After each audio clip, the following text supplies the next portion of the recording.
میرے بھائیوں، زکوٰۃ جس آدمی کے اوپر واجب ہے اس میں دو چیزوں کا پایا جانا ضروری ہے۔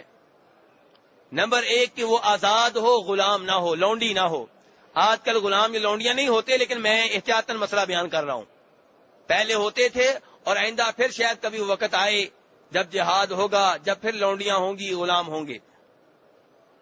تو بہرحال جو لونڈی ہے یا غلام ہے اس کے اوپر زکوٰۃ نہیں ہے۔ اس کے اوپر کیوں زکوٰۃ نہیں؟ کون سا بھائی بتائے گا جی؟ اس کے اوپر کیوں زکوٰۃ نہیں ہے؟ کیونکہ وہ جو اس کے پاس مال ہے اس کا نہیں ہے، وہ اس کے مالک کا ہے۔ زکوٰۃ دے گا تو اس کا مالک دے گا، وہ خود بھی کسی کی ملکیت ہے، جو اس کے پاس ہے وہ بھی اس کے مالک کا ہے۔ اسی لیے نبی علیہ السلام فرماتے ہیں، بخاری شریف کی حدیث ہے، من باع عبدا وله مال فماله للذي باعه الا ان يسترق المبتاع، کہ جب کوئی آدمی غلام بیچے تو جو غلام کے پاس مال ہے وہ بیچنے والے کا ہے، کیونکہ وہی مالک تھا اس کا۔ ہاں اگر خریدنے والا شرط لگا لے کہ میں غلام تب خریدوں گا جب وہ مال بھی مجھے دو جو اس کے پاس ہے، پھر الگ بات ہے۔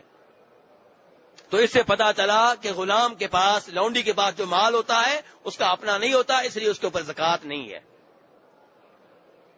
دوسرے نمبر پہ کافر کے اوپر زکوٰۃ نہیں ہے۔ کافر کے اوپر زکوٰۃ، میرے بھائی کیا ہوا، سوئے ہوئے ہیں یا روزہ لگ گیا ہے؟ میں چاہتا ہوں یہ مسئلے آپ کو زبانی یاد ہو جائیں۔ اگر آپ میرے ساتھ نہیں رہیں گے تو آپ کی توجہ کہیں اور چلی جائے گی۔ تو اس لیے دوسری شرط کیا ہے کہ زکوٰۃ اس آدمی کے اوپر ہے جو مسلمان ہو، کافر نہ ہو۔ تو میرے بھائیوں، کیا یہاں پہ ہمیں اللہ کا شکر ادا نہیں کرنا چاہیے کہ اللہ نے ہمیں مسلمان بنایا، اسی لیے اللہ ہماری زکوٰۃ کو قبول کرتا ہے۔ کافر زکوٰۃ دے بھی تو اللہ کہتے ہیں میں قبول نہیں کروں گا۔ کیا یہاں پہ اللہ کا شکر ادا نہیں کرنا چاہیے؟ یمنون علیک ان اسلموا قل لا تمنوا علی اسلامکم بل اللہ یمن علیکم ان ہداکم للایمان ان کنتم صادقین۔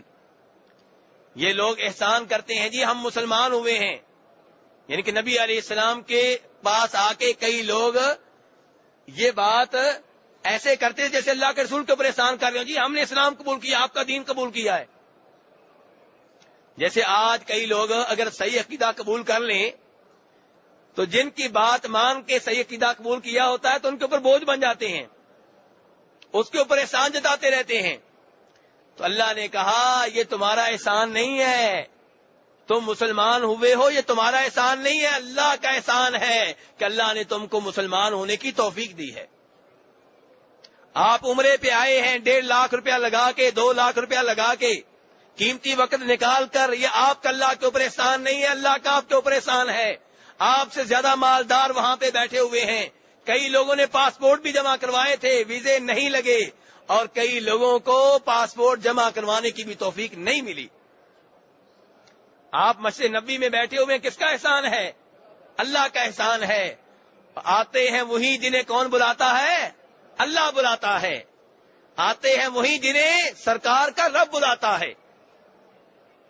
آپ کو یہاں پہ بلانے والا اللہ ہے، عمرے پہ لانے والا اللہ ہے، نماز پڑھنے کی توفیق دینے والا اللہ ہے، بیگم نیک بیگم دینے والا، خوبصورت بیگم دینے والا اللہ ہے، اولاد دینے والا اللہ ہے، شفا دینے والا اللہ ہے، رزق دینے والا اللہ ہے، غوث آدم صرف اللہ ہے، داتا اور دستگیر صرف اللہ ہے، غریب نواز صرف اللہ ہے، حاجت روا مشکل کشا صرف اللہ ہے، اللہ کے سوا کوئی اور ان اختیارات کا مالک نہیں ہے۔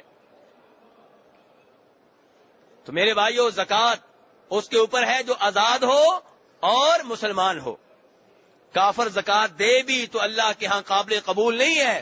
اللہ فرماتے ہیں وما منعهم ان تقبل منهم صدقاتهم الا انهم كفروا بالله وبرسوله ولا يأتون الصلاة الا وهم كسالى ولا ينفقون الا وهم كارهون۔ یہ آیت بڑے توجہ سے سننے والی ہے۔ اللہ کہتے ہیں کہ اللہ ان کی زکوٰۃ قبول کیوں نہیں کرتا، ان کا صدقہ قبول کیوں نہیں کرتا؟ فرمایا اس لیے کہ یہ اللہ کے منکر ہیں۔ پہلا جرم کیا، کس کے منکر ہیں؟ اللہ کے۔ تو جب اللہ کے منکر ہیں شرک کے اوپر ہیں، زکات دیتے بھی رہیں، تو اللہ کے ہاں قابل قبول نہیں ہے۔ دوسرے نمبر پہ اللہ کے رسول کے منکر ہیں، تو جب اللہ کے رسول کے منکر ہیں، زکات دیتے بھی رہیں، صدقہ کرتے بھی رہیں، اللہ کے ہاں قابل قبول نہیں ہے۔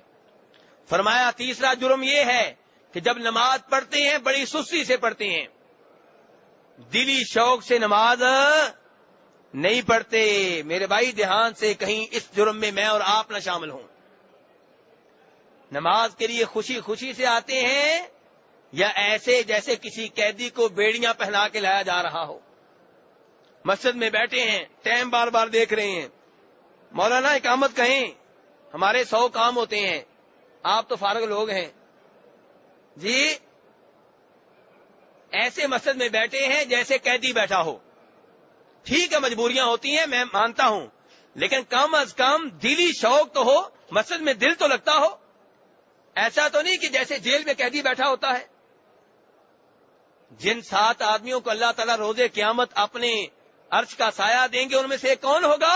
رجل قلبہ معلق بالمساجد، وہ آدمی جس کا دل مسجد کے ساتھ لگا ہوا ہے۔ گھر گیا ہے، بار بار ٹائم دیکھتا ہے کہ کب اذان ہوگی، مسجد میں جانے کا پھر موقع ملے گا۔ دکان پہ بیٹھا ہے، دیکھ رہا ہے کب اذان ہوگی اور ابا جی سے چھٹی لوں گا کہ مجھے مسجد میں جانے دیں۔ سکول میں ہے، ٹائم دیکھ رہا ہے کب اذان ہوگی تو سکول والوں سے جان چھوٹے گی، مسجد میں جا کے اللہ کے لیے عبادت کرنے کا موقع ملے گا۔ اور کئی لوگ اس کے برعکس ہیں، مسجد میں گھڑی کا ٹائم دیکھتے ہیں بار بار، دکان پہ نہیں دیکھتے۔ کہاں پہ دیکھتے ہیں؟ مسجد میں دیکھتے ہیں۔ نہیں میرے بھائی، جتنا شوق آپ کو اللہ کی عبادت کا ہوگا، اتنا ہی شوق اللہ تبارک و تعالیٰ کو آپ کو جنت میں بھیجنے کا ہوگا۔ تو جن کا اللہ صدقہ خیرات قبول نہیں کرتا، ان کا ایک جرم کیا ہے؟ نماز کے لیے آتے ہیں تو سستی سے، دلی شوق نہیں ہے۔ اور فرمایا ان کا اگلا جرم یہ ہے کہ اللہ کی راہ میں خرچ کرتے بھی ہیں تو نہ چاہتے ہوئے، وَلَا يُنْفِقُونَ إِلَّا وَهُمْ كَارِهُونَ، اللہ کی راہ میں دیتے ہیں، دلی شوق نہیں ہوتا، دلی سکون نہیں ہوتا، دلی رغبت نہیں ہوتی، ایسے جیسے چٹی ہو، جرمانہ ہو، جیسے دھکے سے لیا جا رہا ہو۔ تو اللہ کہتے ہیں مجھے ایسے لوگوں کا صدقہ خیرات نہیں چاہیے۔ تو اس لیے میرے بھائیوں، اللہ تبارک و تعالی زکوٰۃ ان کی قبول کرتے ہیں جو مسلمان ہوتے ہیں۔ تو اس لیے وہ آدمی جس سے زکوٰۃ لی جائے گی وہ آزاد ہونا چاہیے، مسلمان ہونا چاہیے۔ یہاں پہ چھوٹا سا سوال ہے، چھوٹا بچہ ہے، کروڑوں کا مالک ہے، کیا اس کے اوپر زکوٰۃ ہے کہ نہیں؟ پاگل ہے، دیوانہ ہے، مینٹل ہے، کوئی عقل کام نہیں کرتی، لیکن وراثت میں کروڑوں روپے آیا ہے، کیا اس کے اوپر زکوٰۃ ہے کہ نہیں؟ ہمارے ہاں یہ بھی ایک عجیب بات ہے، میں کئی دفعہ توجہ دلا چکا ہوں، لوگ کہتے ہیں جی اس کی مدد کریں، یتیم ہے۔ بھئی یتیم ہونا معیار نہیں ہے، یتیم ہو سکتا ہے اربوں کا مالک ہو۔ ایسا ہوتا ہے کہ نہیں ہوتا؟ اب میں نام نہیں لینا چاہتا، میں سیاست میں نہیں پڑھنا چاہتا، ورنہ نام لوں تو آپ بھی سمجھیں گے کہ کتنے یتیم ایسے ہوتے ہیں جو جن کی دولت کا آپ شمار نہیں کر سکتے۔ تو یتیم ہونا معیار نہیں ہے۔ تو کہنے کا مطلب یہ ہے، بہرحال میرا مسئلہ اس وقت یہ ہے کہ جو چھوٹا بچہ ہے، چاہے یتیم ہو چاہے یتیم نہ ہو، کروڑوں کا مالک ہے، اربوں کا مالک ہے، دیوانہ ہے یا مینٹل ہے، ان دونوں کے اوپر زکوٰۃ ہے کہ نہیں؟ جی میرے بھائیوں، ہے جی۔ یہاں میں تھوڑا سا اختلاف بتانا چاہوں گا۔ علماء کرام کی اس بارے میں 2 رائے ہیں۔ کچھ علماء کرام کہتے ہیں ان 2 کے اوپر زکوٰۃ نہیں ہے۔ کیوں جی زکوٰۃ نہیں ہے؟ کہتے ہیں وہ چھوٹا ہے، وہ پاگل ہے، زکوٰۃ عبادت ہے، عبادت میں نیت ہونی چاہیے، ان دونوں کی تو نیت ہی نہیں ہے، تو کیسے آپ ان سے زکوٰۃ لیں گے؟ اور دوسرا وہ کہتے ہیں یہ تو مکلف ہی نہیں ہے، ان کے اوپر تو ابھی شریعت لاگو ہونا شروع نہیں ہوئی، یہ تو نابالغ ہیں۔ اور تیسرے نمبر پہ اگر آپ ان سے زکوٰۃ لیتے رہیں گے تو ان کا مال ختم ہو جائے گا، کیونکہ وہ کون سے بڑے ہیں کہ مال کو بڑھا رہے ہوں۔ یہ دلائل بظاہر عقل کو لگتے ہیں، یہ دلائل بظاہر عقل کو لگتے ہیں، لیکن مسئلہ یہ ہے کہ جن لوگوں کا یہ موقف ہے ان کے مقابلے میں صحابہ کرام ہیں. ادھر کوئی صحابی نہیں ہے، ادھر صحابہ کرام ہیں. جناب عمر کا موقف یہ ہے کہ ان دونوں کے اوپر زکوٰۃ ہے. جناب علی کا موقف یہ ہے کہ ان دونوں کے اوپر زکوٰۃ ہے. عبداللہ ابن عمر کا موقف یہ ہے کہ ان دونوں کے اوپر زکوٰۃ ہے. جناب عائشہ کا موقف یہ ہے ان دونوں کے اوپر زکوٰۃ ہے. جابر بن عبداللہ کا یہ موقف ہے کہ ان دونوں کے اوپر زکوٰۃ ہے. اور صحابہ کرام کا اس بارے میں کوئی اختلاف نہیں ہے. جو صحیح روایات ملتی ہیں ان کے مطابق صحابہ کرام کا اس بات پہ اتفاق ہے کہ ان دونوں کے اوپر زکوٰۃ ہے. اور ویسے بھی زکوٰۃ والی جو آیات اور حدیث ہیں ان میں کہیں بھی نہیں کہا گیا کہ اگر بچہ ہو تو اس کے اوپر زکوٰۃ نہیں ہے، اگر مینٹل ہو تو اس کے اوپر زکوٰۃ نہیں ہے. ویسے بھی چھوٹا بچہ روزہ رکھے تو روزہ ہو جائے گا کہ نہیں؟ نماز پڑھے تو نماز ہو جائے گی، حج کرے تو ہو جائے گا، تو ایسے زکوٰۃ بھی ہو جائے گی. ٹھیک ہے. اور ایسے ہی مینٹل جو ہے، مینٹل اگر کسی کا نقصان کر دے، کسی کی بھینس کو ذبح کر دے، تو اس کے اوپر جرمانہ ہے کہ نہیں؟ ہے، بالکل ہے. کون ادا کرے گا؟ اس کے والی وارث ادا کریں گے جنہوں نے اسے کنٹرول کر کے نہیں رکھا. تو اس لیے زکوٰۃ ہے، مینٹل کے اوپر بھی ہے اور چھوٹے بچے کے اوپر بھی ہے. زکوٰۃ ویسے بھی مالی حق ہے، جسمی حق، بدنی حق نہیں ہے. تو مال کے اوپر زکوٰۃ ہے، چاہے مال مینٹل کا ہو، چھوٹے کا ہو، بڑے کا ہو، مرد کا ہو یا عورت کا ہو. میرے بھائیوں، اب مسئلہ یہ ہے کہ وہ مال جس کے اوپر زکوٰۃ لگتی ہے اس کی کیا شرائط ہیں. پہلے میں 2 شرائط بتائی ہیں اس آدمی کی جس کے اوپر زکوٰۃ ہے. پہلی کیا بتائی تھی کہ وہ آزاد ہو، دوسری کیا کہ وہ مسلمان ہو، کافر نہ ہو. دیکھا، لگتا ہے سبق یاد نہیں ہوا، اسی لیے میں کہتا ہوں آپ کی توجہ میرے ساتھ رہنی چاہیے. تو وہ آدمی جس کے اوپر زکوٰۃ ہے اس میں 2 چیزوں کا پایا جانا ضروری ہے. نمبر 1 کہ وہ کیا ہو؟ آزاد ہو. نمبر 2 مسلمان ہو. اور اب وہ مال جس مال کے اوپر زکوٰۃ ہے اس کی کیا شرائط ہیں؟ نمبر 1، وہ مال اس قسم کا ہو جس مال کے اوپر شریعت نے زکوٰۃ لاگو کی ہو. کئی مال ایسے ہوتے ہیں جن کے اوپر شریعت نے زکوٰۃ لاگو نہیں کی ہوتی، جیسے سبزیاں ہیں. صحیح بات یہ ہے کہ سبزیوں کے اوپر کوئی زکوٰۃ نہیں ہے. جو آمدنی آئے گی اور وہ سال بچی رہے گی تو پھر جا کے وہ آمدنی کے اوپر زکوٰۃ ہے، سبزیوں کے اوپر زکوٰۃ نہیں ہے. اور صحیح بات یہ ہے کہ شہد کے اوپر بھی زکوٰۃ نہیں ہے. تو اس لیے پہلی شرط یہ ہے کہ وہ مال ایسا ہو جس مال کے اوپر شریعت نے زکوٰۃ عائد کی ہو. دوسرے نمبر پہ وہ مال اس حد تک پہنچ جائے جس حد سے زکوٰۃ شروع ہوتی ہے. سونے چاندی میں زکوٰۃ ہے، لیکن اگر 1 تولہ ہو تو زکوٰۃ ہے نہیں. تو اس لیے اس کو کیا کہتے ہیں؟ نصاب. پہلی بات یہ کہ مال وہ ہو جس کے اوپر زکوٰۃ عائد ہوتی ہو. دوسرے نمبر پہ اتنا مال ہو کہ اس کے اوپر زکوٰۃ ہو، لاگو ہوتی ہو، یعنی کہ نصاب تک پہنچ جائے. اور تیسرے نمبر پہ زکوٰۃ جو ہے مکمل طور پہ اس آدمی کی ملکیت ہو. مال جو ہے وہ مکمل طور پہ اس آدمی کی ملکیت میں ہو. یہ بات بڑے دھیان سے سننے والی ہے، اس میں کئی مسائل آتے ہیں، اس کا آپ سے بڑا گہرا تعلق قائم ہوگا بھی. تو پہلی شرط کیا تھی میرے بھائیوں؟ میرے ساتھ یاد کر لیں سبق، کہ وہ مال ایسا ہو جس مال کے اوپر شریعت نے زکوٰۃ عائد کی ہو. نمبر 2 وہ اتنا ہو کہ اس کے اوپر زکوٰۃ لگتی ہو. تیسرے نمبر پہ وہ مال مکمل طور پہ آپ کی ملکیت ہو. کیونکہ زکوٰۃ کی شکل میں آپ نے کسی اور کو مالک بنانا ہے. وہ مال آپ نے فقیر کو دینا ہے، اس کو مالک بنا دینا. پہلے خود مالک ہوں گے تو کسی کو مالک بنائیں گے. جو مال مکمل طور پہ آپ کی ملکیت میں نہیں ہے اس کا مالک آپ کسی اور کو کیسے بنائیں گے؟ اسی لیے اللہ تعالیٰ کیا فرماتے ہیں؟ خود من اموالہم صدقہ، کہ زکوٰۃ ان کے مال میں ہے، ان کا مال، کسی اور کے مال میں نہیں. جو آپ کا مال ہے، آپ کی ملکیت ہے، اس میں زکوٰۃ ہے. یہاں سے وہ مسئلہ شروع ہوگا کہ جو قرض ہے، قرض کے اوپر زکوٰۃ کون دے گا؟ کیا وہ زکوٰۃ دے گا جس نے قرض دیا ہے، یا وہ دے گا جس کے پاس قرض ہے؟ اس شرط کا تعلق اس مسئلے سے ہے. یہ مسئلہ جو ہے کئی بھائی پوچھتے ہیں کہ میں نے قرضہ دیا ہوا ہے، کیا میرے اوپر زکوٰۃ ہے؟ میں نے قرضہ لیا ہوا ہے، کیا اس کے اوپر زکوٰۃ ہے؟ تو میرے بھائیوں، اس میں کافی اختلاف ہے اور میں بتاؤں گا درست اور راجح بات کیا ہے. راجح بات یہ ہے کہ جو قرضہ آپ نے دیا ہوا ہے، اگر آپ کا غالب گمان یہ ہے کہ وہ آپ کو مل جائے گا تو آپ کے اوپر زکوٰۃ واجب ہے، یعنی کہ اس کے اوپر جس نے قرضہ دیا ہوا ہے. دیگر مال کے ساتھ ملا کے آپ اس کی بھی زکوٰۃ دیں گے، کیونکہ وہ غالب گمان کیا ہے کہ آپ کو مل جائے گا. اس کا مطلب یہ کہ مال آپ کے پاس ہی ہے.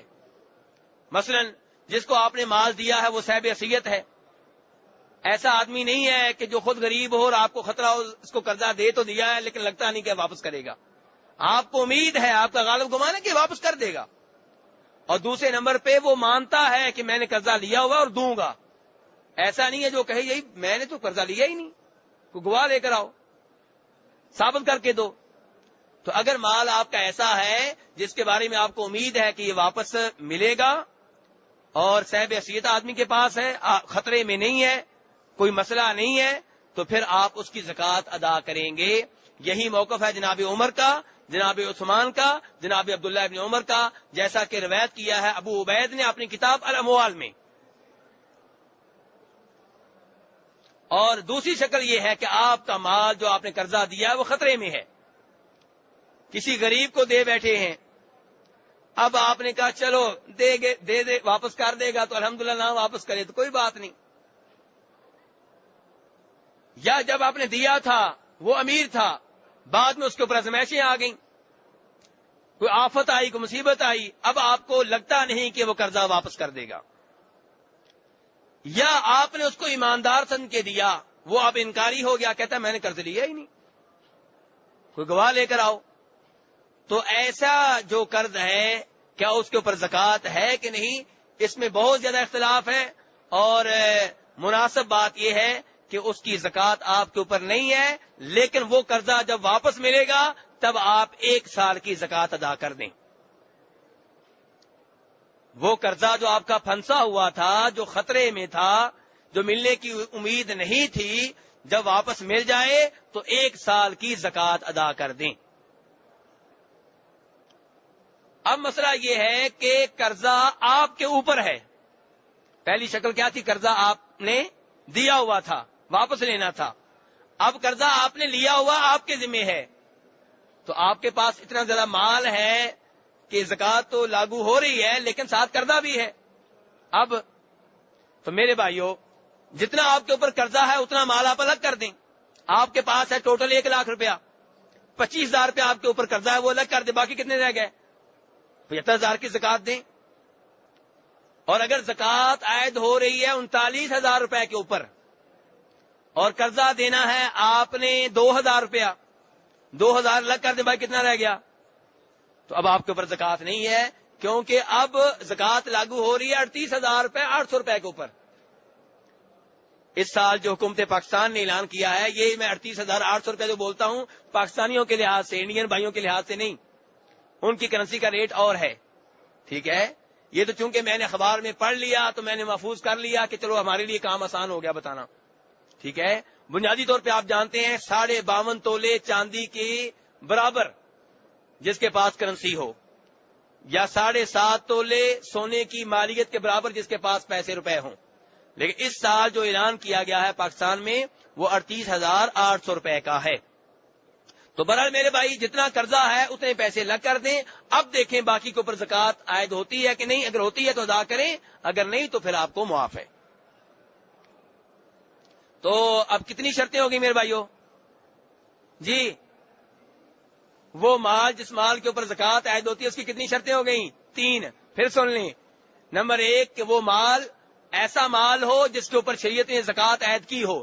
نمبر 2 اتنا زیادہ ہو کہ اس کے اوپر زکوٰۃ عائد ہوتی ہو. نمبر 3 مکمل طور پہ آپ کی ملکیت میں ہو. اور چوتھے نمبر پہ اس کے اوپر 1 سال گزر جائے.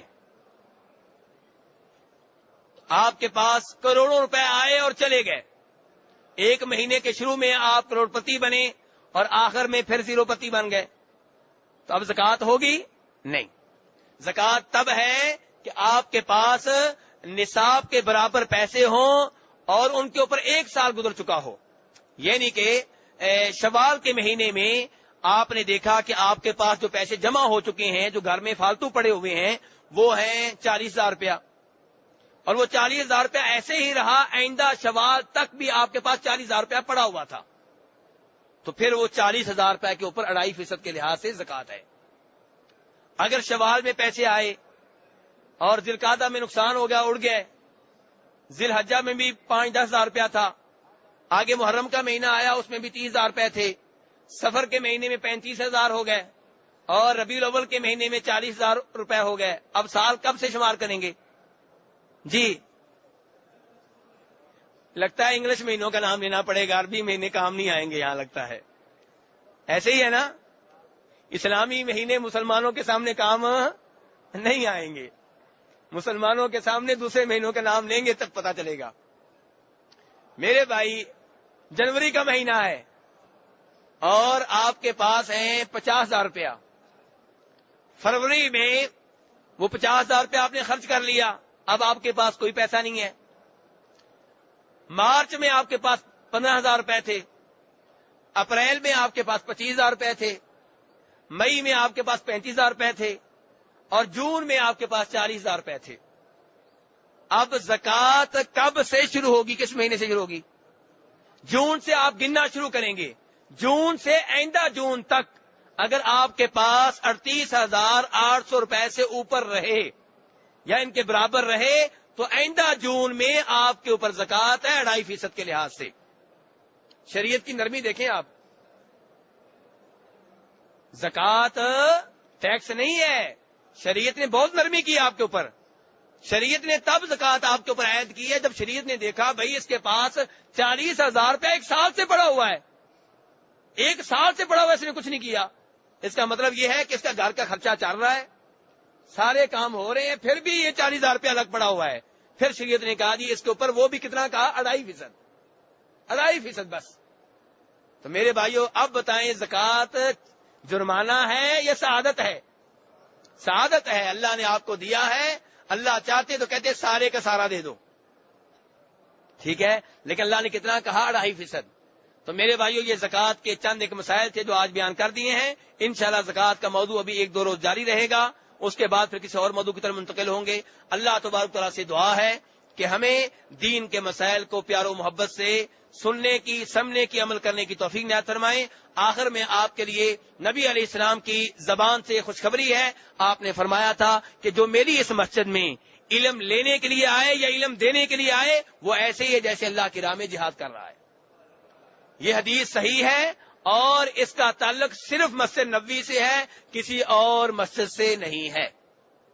اور آپ نے ابھی جو مجھے 1-1.5 گھنٹہ دیا ہے، آپ ماشاءاللہ بڑے پیار و محبت سے بیٹھے رہے ہیں، خوشک موضوع تھا پھر بھی آپ بیٹھے رہے ہیں، لیکن انشاءاللہ آپ اجر و ثواب سے محروم نہیں رہیں گے۔ اللہ تعالیٰ مجھے بھی اور آپ کو بھی اجر و ثواب سے محروم نہ کریں، بلکہ ہماری اگر نیت میں کوئی خرابی تھی، اگر کوئی ریاکاری تھی، کوئی شہرت کا مسئلہ تھا یا کوئی اور مسئلہ تھا، اللہ تعالیٰ نظر انداز فرما کے اسے قبول فرما لیں۔